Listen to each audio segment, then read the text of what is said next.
Salut à toutes et à tous et bienvenue dans le monde de Tada, et on se retrouve pour les achats manga du mois de décembre, un achat manga un petit peu moins gros que d'habitude, vous le verrez, enfin j'ai pété un câble mais pas sur du, enfin vous verrez, c'est pas vraiment du manga à voir.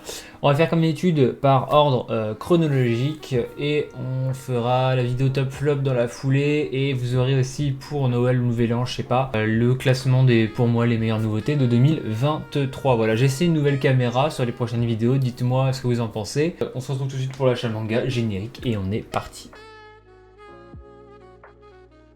Donc on va commencer avec les A pour Ankama, voilà, et ce sera Space Punch, l'intégrale. Donc il y a le tome 1, le tome 2, le tome 3, le tome 4. Manga français écrit et dessiné par Z, sorti chez Ankama pour le moment en 4 tomes. Le tome 4 vient de sortir, un manga qui mêle guerre des gangs, yakuza, qu'est-ce qu'il y a d'autre, de la boxe, du sport, enquête policière, etc. Et un petit peu de super pouvoir. Je dois bien avouer que la partie boxe, yakuza, enquête, etc. était vraiment super. Par contre, dès qu'il y a eu les pouvoirs, je me suis dit, ok, pourquoi? Bref, on en parlera dans les tops et flops. En tout cas, voilà les 4 premiers tomes de Space Punch. Mais on reste chez Ankama. J'ai acheté, punaise, l'intégrale de Freaks Squill. Voilà, une Freak Squill. Donc, attends qu'il spoil pas trop. Freak Squill, une BD slash comic slash... alors c'est classé comme manga sur Manga Collect, enfin global manga alors que pas du tout. C'est en noir et blanc et en couleur, c'était écrit et c'est scénarisé pardon et dessiné par Florent Maudou, voilà, donc il y a des pages couleurs et colorisé par lui-même. Ça raconte l'histoire d'une école de super héros. On va avoir 3 personnages principaux, un homme loup, une fille slash démon avec des ailes, et elle qui vient de la triade, donc les yakuza concrètement, mais chinois, et qui sait très bien se battre, et on n'en sait pas plus pour ses pouvoirs, du moins au début. On va suivre plein de choses. La série commence dans une ambiance très enfantine, très bon enfant, et s'enfonce très vite dans quelque chose de beaucoup plus politisé, de beaucoup plus engagé, hein, sans tomber forcément dans la politique de l'auteur, mais va vraiment l'acceptation des autres, la gestion d'une société.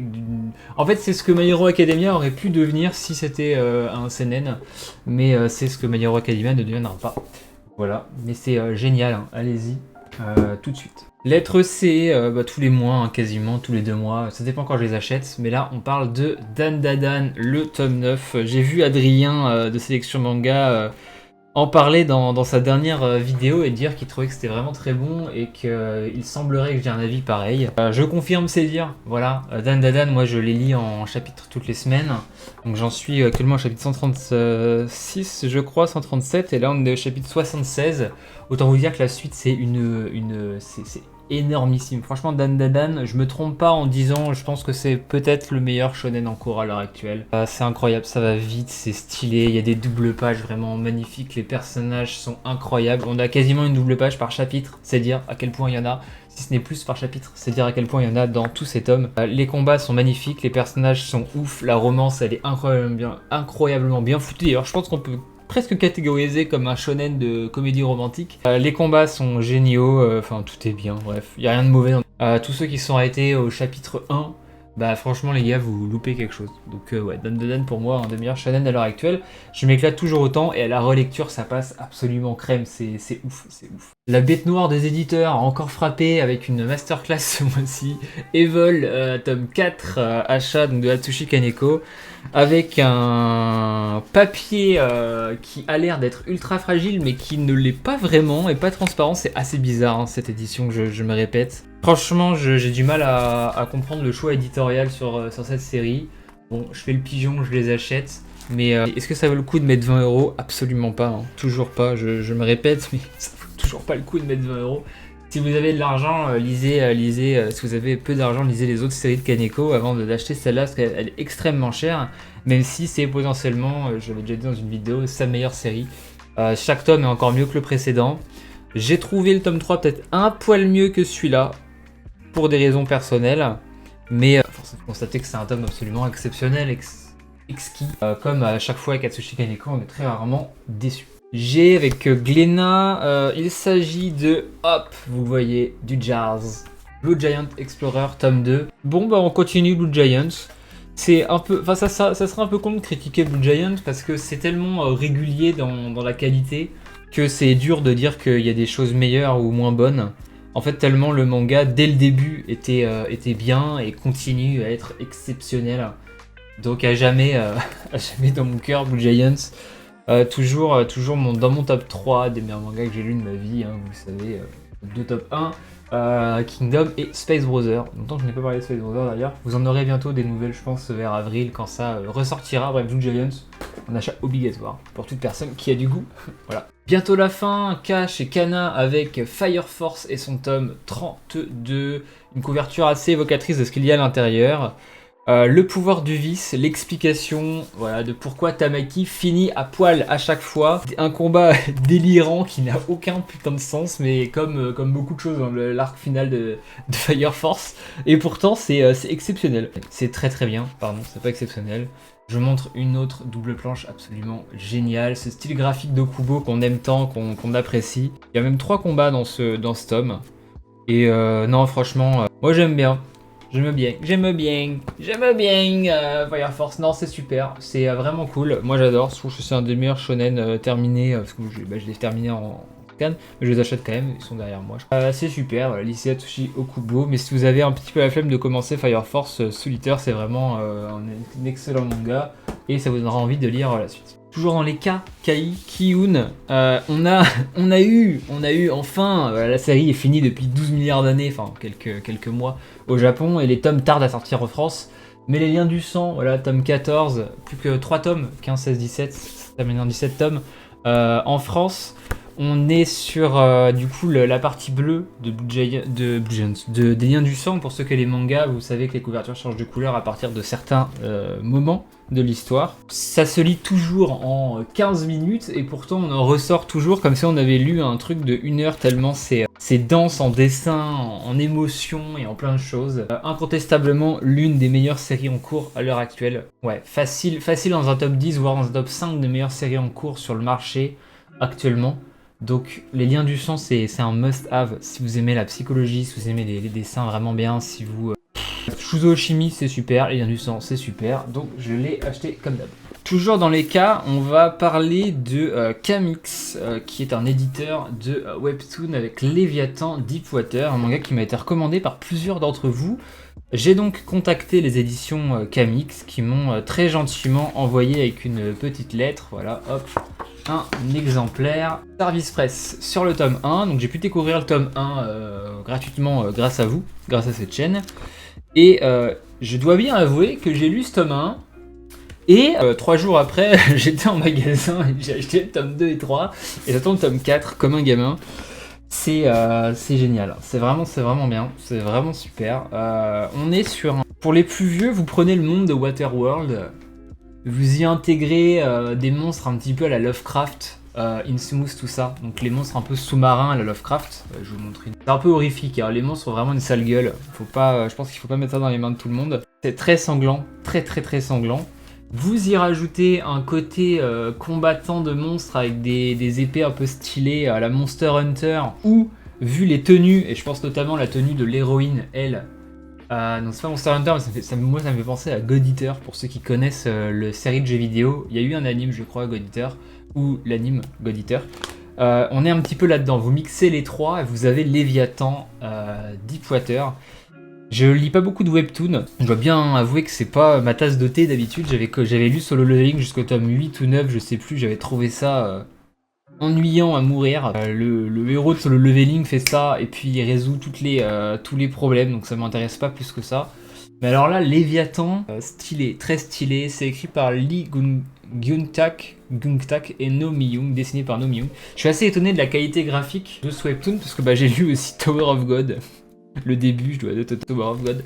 Et je trouve que les dessins de Tower of God sont pas du tout à la hauteur de Léviathan. Il y a un monde entre les deux. C'est comme comparer les dessins de One Piece à Maruo par exemple, ou Berserk, ou Kingdom, hein, tout simplement. Il y a un monde, hein, je veux dire, One Piece c'est pour les enfants. Donc non mais c'est quand même bizarre la qualité de dessin, il dessine trop bien, je sais pas comment il a fait le dessinateur. Ça a eu pas mal de prix, c'est un peu de la SF. Je vous en reparlerai dans le top de l'année et dans le top et flop.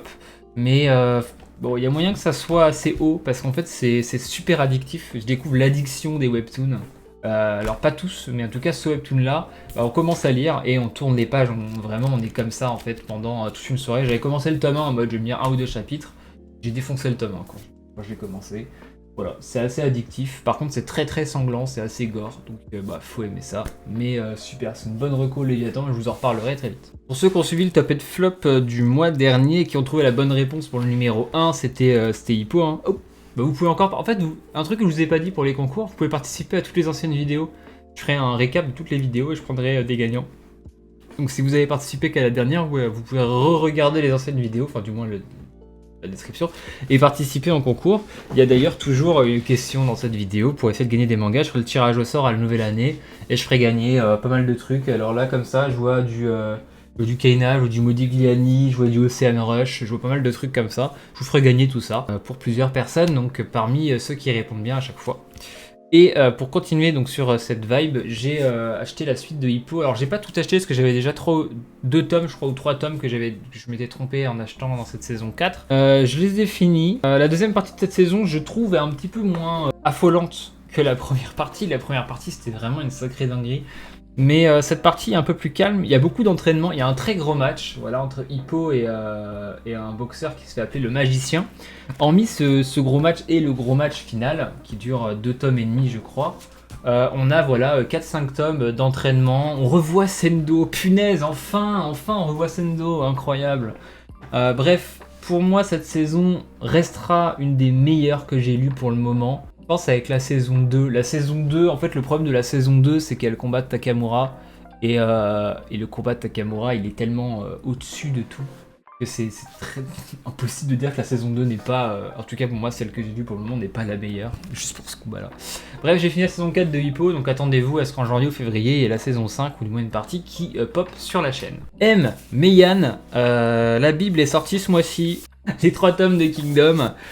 J'étais parti hier pour lire ce tome-là. Voilà, je me suis dit, je vais reprendre Kingdom tranquillement. C'est exceptionnel, on le sait bien. Et il est tard, je ne vais pas me coucher tard. Allez, j'ai lu les 3, voilà, je me suis couché à 2h du mat. Je suis donc éclaté ce matin. Alors, c'est ouf. Non, franchement, le problème de Kingdom, vous voulez mon avis?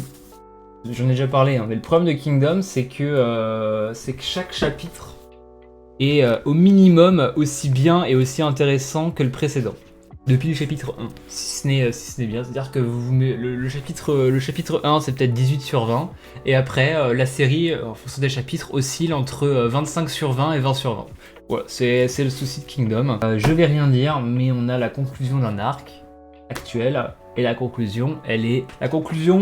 là, je regarde les tomes, et je pense qu'on a un des tomes qui est dans les meilleurs tomes de la série, avec le tome 22, avec le tome 16, avec le tome, je crois que c'est le 33, avec le tome 58, je crois, enfin bref, voilà, je peux pas vous dire. De toute façon, si vous suivez la chaîne et que vous n'avez pas les Kingdom, les gars, les filles, les gars, prenez l'abonnement, hein. Franchement, vous payez vos 12 balles par mois, vous recevez vos 4 tomes tous les 2 mois, vous faites du bien. Je veux dire, vous faites du bien, déjà, vous faites du bien à vous-même, vous faites du bien à votre esprit, votre corps, vos yeux, vous faites du bien à tout. Oh punaise. Alors c'est pas souvent que je vais dire merci, mais là je vais dire merci à nous. Ils ont enfin sorti Wakusei Closet tome 3 et 4 en même temps. Voilà, j'ai compté 2 ans et 7 mois je crois après le tome 2. Nous avons la fin de cette histoire d'horreur un petit peu entre Lovecraft et... ouais, c'est un petit peu Lovecraftien. Hein. Dessin toujours de Tsubana, super, voilà. Très bonne série. J'ai relu du coup les premiers tomes pour me remettre. J'ai one shot les 4 tomes. Franchement super. Génial. Super série d'horreur. On est sur de l'horreur un peu graphique, hein, ça fera penser un petit peu à Junji Ito. Ça fera penser un petit peu à Lovecraft. Tout avec un style assez cute finalement. Vous voyez des petites bouilles comme ça, toutes mimi. Mais assez trash. Et un dernier tome très épais, voilà, enfin très épais comparé au tome 3. Voilà, donc merci Noévé d'avoir fini enfin une série.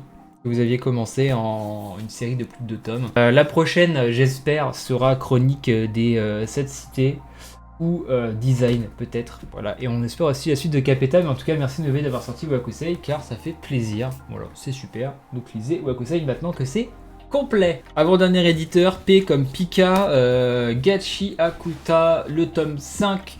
Tome, encore une fois, graphiquement improbablement bon. Je pense que c'est un bel adjectif pour Gachakuta, c'est improbablement bien. Je veux dire, c'est pas que ça a aucun sens, que l'histoire est très bien.